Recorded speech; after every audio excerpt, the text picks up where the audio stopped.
I'm Terry with Towers Murray Plumbing, here to talk to you about water pressure problem, or how to repair a water pressure problem in a kitchen faucet. A lot of times it's not a water pressure problem, it's a volume problem.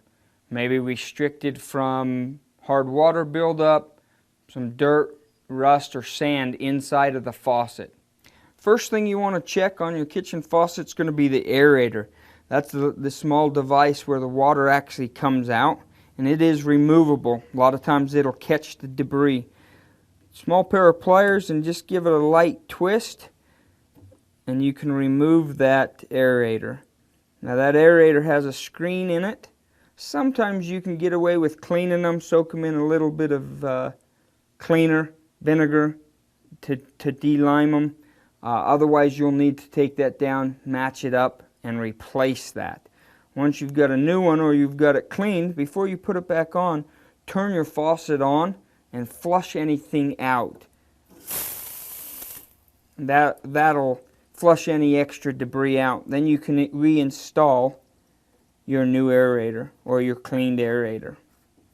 Should be able to put it on hand tight, and you should be fine with just that.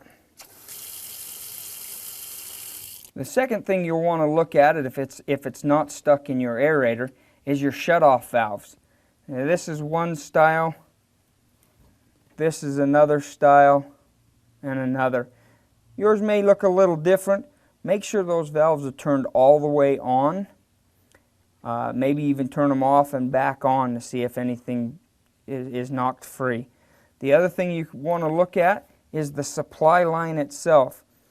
You can disconnect it from the faucet, turn it over into a bucket or a pan, and flush it out. Make sure it's not full of debris.